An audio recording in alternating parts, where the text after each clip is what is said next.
ご視聴いただきありがとうございます。ライセンスサービスの藤本です。こちらの動画は、7月の法改正による新しい交通ルールの対応版の続編で、7月以降に教習を始められた人は、こちらの動画がおすすめです。仮免試験のご準備や本免受験のご準備にもご活用ください。それでは始めます。問題26。車は道路の状態や他の交通に関係なく、道路の中央や中央線があるときは、その中央線から右の部分にはみ出して通行することは禁止されている。車は道路の状態や他の交通に関係なく、道路の中央や中央線があるときは、その中央線から右の部分にはみ出して通行することは禁止されている。答えは誤りです。車は原則として道路の中央から左の部分や中央線があるときはその中央線から左の部分を通行しなければなりません。しかし道路の状態や交通規制、他の交通の状況によっては道路の中央から右の部分にはみ出して通行することができます。例えば道路が一方通行となっているときは対向車がなく通行する車の進行方向が同じなので対向車と行き違うことを前提とした左側通行の原則に従う必要はありません。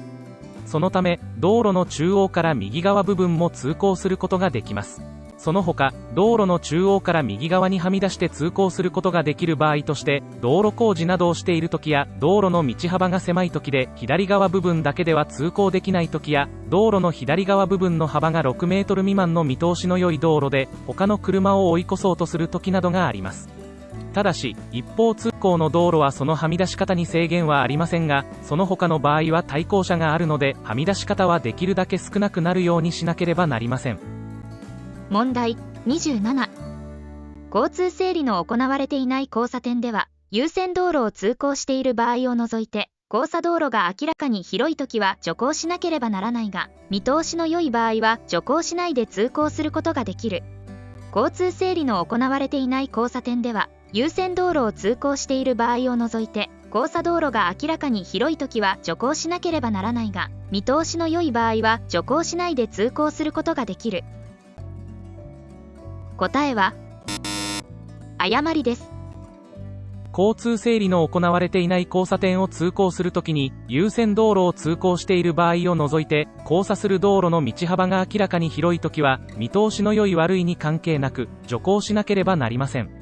ここで交通整理の行われていない交差点の通行方法を整理してみましょう。最初に交通整理の行われていない交差点とは信号機の表示する信号や警察官などの手信号により交差点に入る交通の調整が行われていない交差点で歩行者や車などが交通ルールに従ってそれぞれの自己判断で通行する交差点を言います。例えば信号機などのない交差点はもちろんですが、信号機が黄色や赤色の点滅信号の時や信号機が故障している場合も交通整理の行われていない交差点になります。そしてこのような交通整理が行われていない交差点を通行するときは交差道路の道幅が明らかに広いときやまた交差道路が優先道路であるときも徐行するとともに交差道路を通行する車や路面電車の通行を妨げてはいけません。ここで大切なポイントはこの場合の徐行義務は見通しの良い悪いに関係なくまた交差道路を通行する車があってもなくても徐行して通行しなければならないことです。なぜならこのような交差道路を通行する車や路面電車の通行を妨げてはいけない原則があるので、たとえ見通しが良くても速度が速いと判断を誤る恐れがあったり交差道路を通行する車などに不安を与えることになるからです。この問題を考えるときに混乱しやすいのが類似した法令に徐行すべき場所としての左右の見通しの利かない交差点があります。左右の見通しの利かない交差点を通行するときは交通整理が行われている場合や優先道路を通行している場合の例外を除いて徐行しなければなりませんが、言い換えると左右の見通しの良い交差点は徐行しないで通行することができます。そのためうっかりと間違えやすいですが、左右の見通しの利かない交差点を通行するときに徐行しなければならない理由は交差道路の交通状況が見えないのでその危険に備えるためであって、交差道路が優先道路や明らかに道幅の広い道路という理由のための徐行義務ではありません。そのため、左右の見通しの利かない交差点では、優先道路を通行している場合などの例外を除いて、その交差点に入るすべての道路を通行する車が徐行しなければなりません。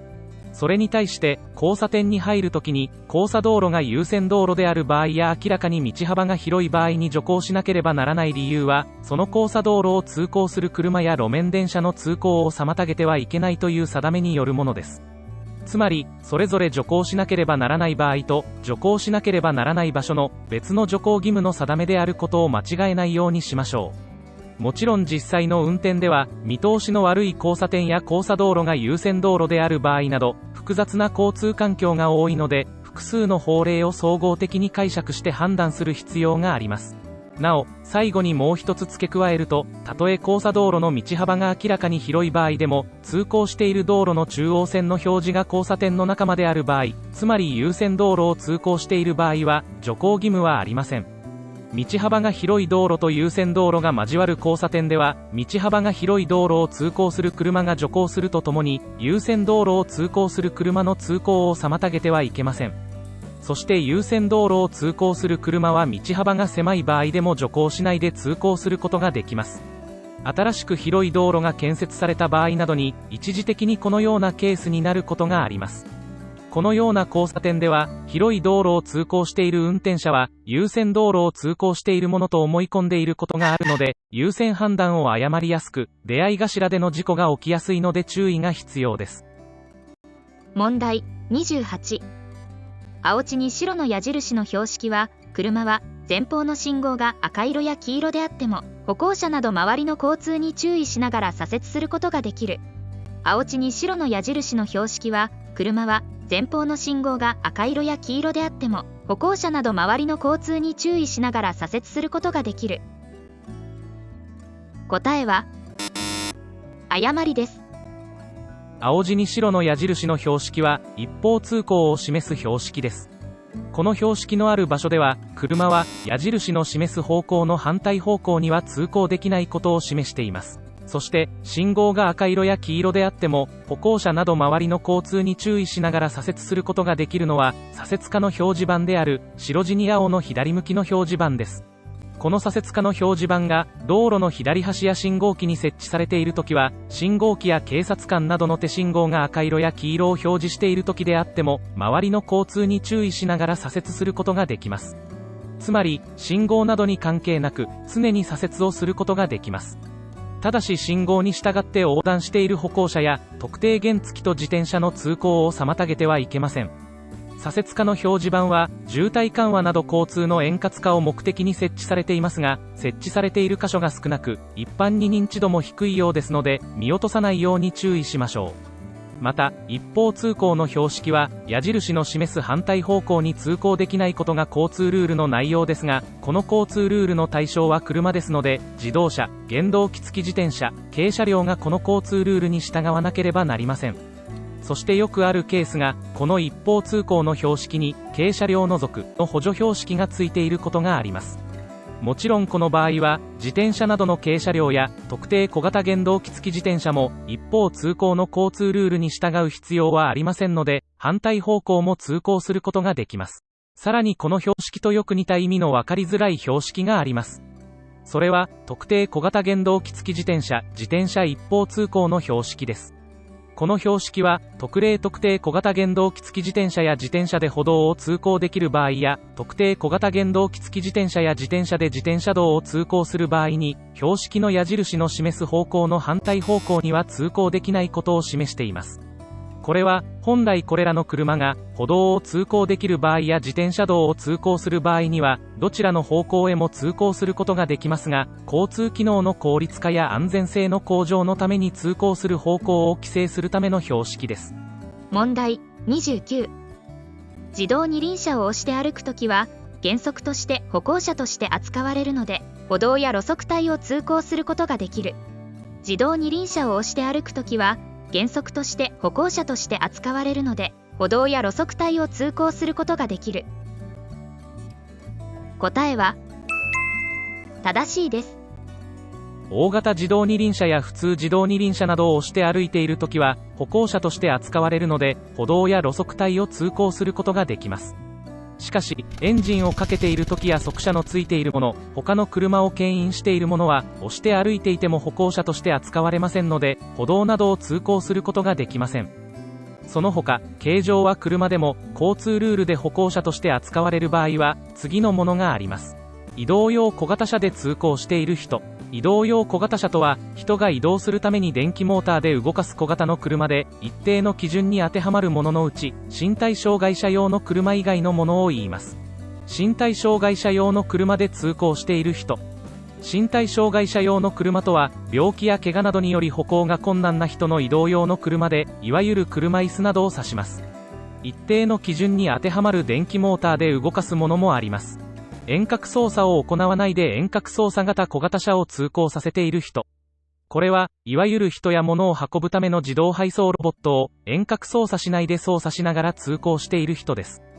そして、小児用の車で通行している人、歩行を補助するために用いる手押し車などの歩行補助車や、乳母車、ショッピングカートを使用して通行している人などがあります。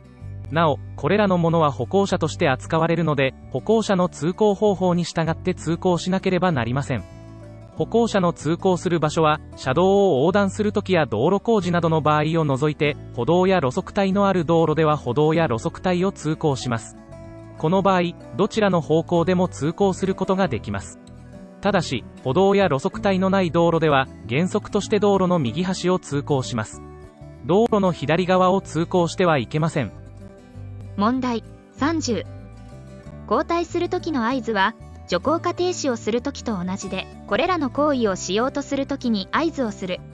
交代する時の合図は、徐行か停止をする時と同じで、これらの行為をしようとする時に合図をする。答えは正しいです。交代する時の合図をする時期は、交代しようとする時に合図をします。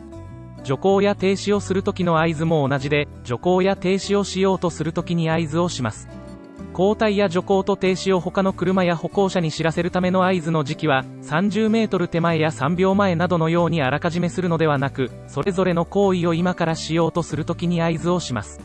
それに対して、右折する時や左折する時、転回する時の合図をする場所は、右左折や転回をしようとする場所から30メートル手前でします。この場合の合図は、他の車や歩行者に右左折などをしようとする場所を知らせて、その場所までに速度を落としたり止まったりすることを伝えたいので、あらかじめ30メートル手前の距離で知らせて注意を促します。また、同じ方向に進みながら進路を変える時の合図をする時期は、進路を変えようとする時の約3秒前です。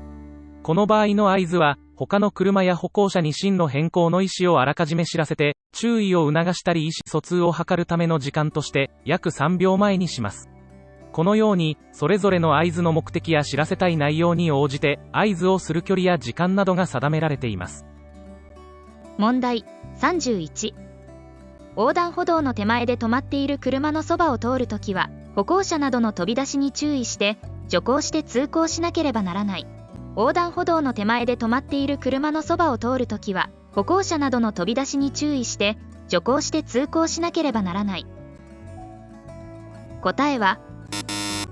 誤りです。車は横断歩道や自転車横断帯の手前に停止している車があるときに、そのそばを通って前方に出る前は、徐行ではなく、一時停止をしなければなりません。その横断歩道などの手前に停止している車は、歩行者などが横断しようとしているために停止しているかもしれないので、一時停止をして安全を確かめて通行します。この場合、歩行者などが横断している場合は、そのまま一時停止して歩行者などに道を譲ります。なお、この場合の一時停止は、前方の停止している車の陰から横断してくるかもしれない歩行者などに道を譲るためのものなので、信号機などのある横断歩道などの場合、信号などにより歩行者などが横断できないときは、横断歩道などの手前に停止している車があるときでも、一時停止の必要はありません。ただしこのような問題文の場合、横断歩道などの手前に停止車両がある時の原則を問われているものなので、信号機がある場合の例外規定は除いて回答するようにしましょう。問題32。運転免許は第1種運転免許、第2種運転免許、原付免許の3種に区分されている。運転免許は第1種運転免許、第2種運転免許、原付免許の3種に区分されている。答えは誤りです。運転免許の区分は、自動車や一般原動機付き自転車を運転する場合に必要な第一種運転免許、タクシーなどの旅客自動車を旅客運送のため運転する場合などに必要な第二種運転免許、そして運転の練習や試験などのために大型自動車、中型自動車、準中型自動車、普通自動車を運転する場合に必要な仮運転免許の3種に分けられています。原付免許は運転免許の区分の一つではありません。原付免許は第一種運転免許の種類の一つです。なお、それぞれの免許の区分には次の種類があります。第一種運転免許には大型免許、中型免許、準中型免許、普通免許、大型特殊免許、大型二輪免許、普通二輪免許、小型特殊免許、原付免許、牽引免許の10種類あります。第二種運転免許には大型第二種免許、中型第二種免許、普通第二種免許、大型特殊第二種免許、牽引第二種免許の5種類あります。仮運転免許には大型仮免許、中型仮免許、準中型仮免許、普通仮免許の4種類あります。ご参考として覚えておいてくださいね。問題33。70歳以上の運転者が普通自動車を運転するときは、その車の前と後ろの定められた位置に高齢者マークを必ずつけなければならない。70歳以上の運転者が普通自動車を運転するときは、その車の前と後ろの定められた位置に高齢者マークを必ずつけなければならない。答えは誤りです。70歳以上の運転者が普通自動車を運転する時の高齢者マークの表示規定については、年齢による体の衰えが運転に影響する場合は高齢者マークをつけて運転するように努めましょうと定められています。つまり努力義務として定められているので、必ずつけて運転しなければならない規定ではありません。実はこの法令が定められた当初は、75歳以上の人は高齢者マークをつけないで普通自動車を運転することはできないとされていましたが、後に努力義務に変わっていますので、過去に学習された人は間違えないようにしましょう。その他、特定の運転者が車につけるマークには次のものがあります。一つ目は必ず覚えておかなければならない初心者マークです。このマークは準中型免許を受けて1年を経過していない人が準中型自動車または普通自動車を運転するときや、普通免許を受けて1年を経過していない人が普通自動車を運転するときに、その車の前と後ろの定められた位置につけなければなりません。このマークの表示義務には免除規定もありますが、努力義務ではなく原則としてつけなければ運転することはできません。2つ目は聴覚障害者マークです。準中型免許や普通免許などの運転免許試験の一つである適正試験の聴力で、両耳の聴力が補聴器を使用しても合格基準を満たさない人でも、ワイドミラーなどの装着や聴覚障害者マークを表示する条件をつけて運転免許を取得することができます。この場合もちろん、準中型自動車または普通自動車を運転するときは、その車の前と後ろの定められた位置に聴覚障害者マークをつけなければなりません。3つ目は身体障害者マークです。手足などが不自由であることを理由に免許に条件がついている人が普通自動車を運転するときは、その車の前と後ろの定められた位置に身体障害者マークをつけることができます。このマークの表示は高齢者マークと同じで、必ずつけなければならないものではありません。4つ目は皆様よくご存知の仮免許練習標識です。仮免許による運転練習をするときは、車の前と後ろの定められた位置に必ずこの練習標識をつけなければなりません。なお、練習のため自動車を運転しようとするときは、その車を運転できる第1種免許を3年以上受けている人か、第2種免許を受けている21歳以上の人、または指定自動車教習所の教習指導員を横に乗せて、その指導を受けながら運転しなければなりません。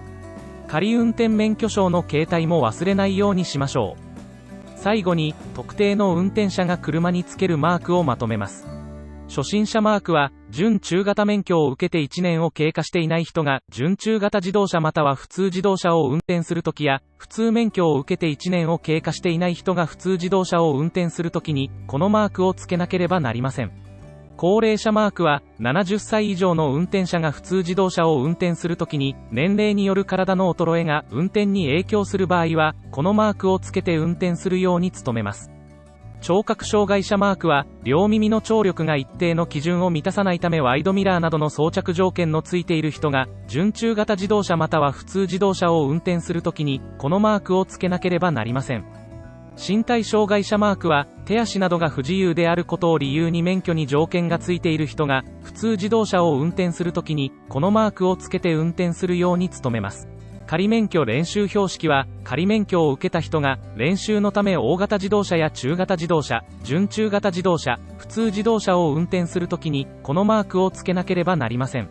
なお、これらのマークを取り付ける定められた位置とは、車の前と後ろの地上から 0.4 メートル以上、1.2 メートル以下の間の見やすいところに取り付けます。ただし、道路運送車両の保安基準の規定により、フロントガラスに取り付けることは禁止されています。問題34。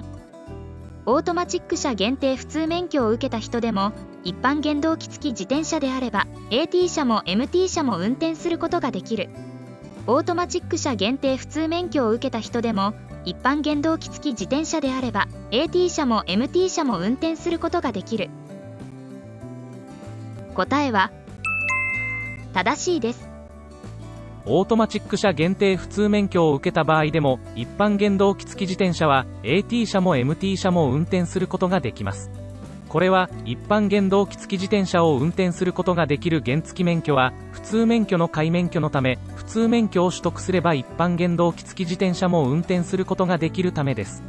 そして普通免許を取得しようとする人がオートマチック車限定免許を選んで取得した場合、免許証の条件欄には普通車は AT 車に限るの条件が記載されます。この条件の意味は、普通車については AT 車だけ運転することができるという意味で、その他の運転することができる車については AT 車に限る条件はありません。つまり、オートマチック車限定普通免許で運転することができる車は、普通自動車と一般原動機付き自転車と小型特殊自動車ですが、オートマチック車に限定する条件の範囲は、普通自動車のみであって、その他の車についてはオートマチック車の限定条件はつかないので、一般原動機付き自転車や小型特殊自動車については、MT 車であっても運転することができます。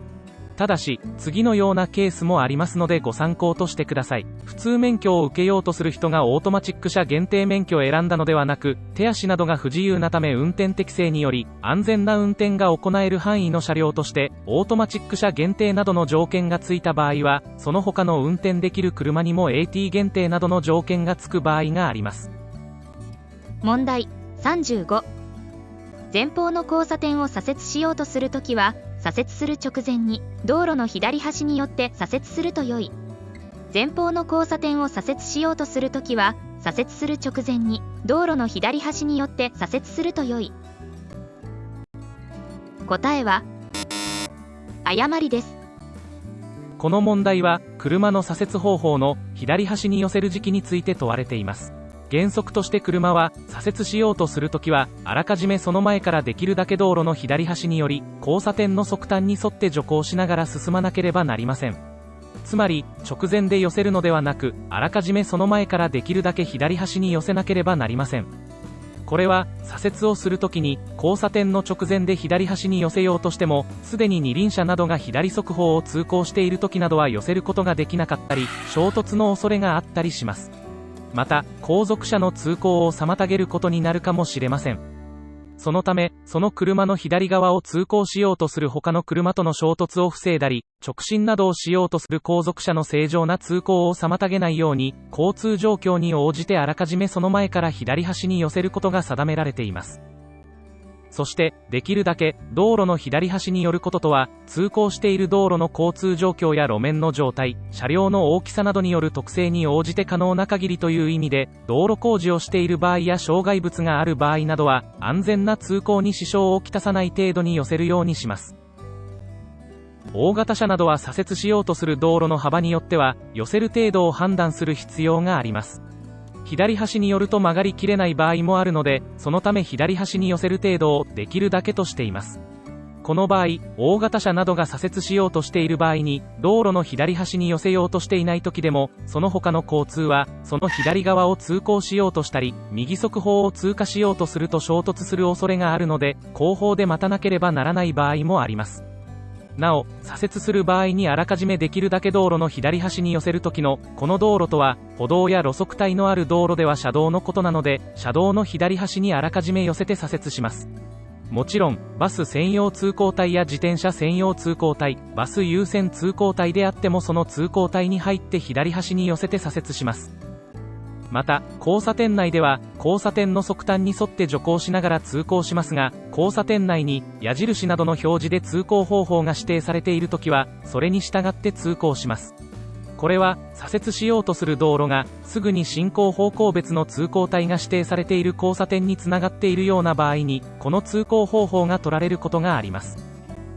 最後までご視聴いただきありがとうございます。今後も法改正に対応した動画を更新していく予定です。まだ少し先になりますが、大型貨物自動車の高速道路の最高速度や一般原動機付き自転車の排気量などの改正があるようです。交通事情などの変化や交通社会の要請に応じて、交通ルールはたびたび改正されていますので、免許取得後もご視聴してくださいね。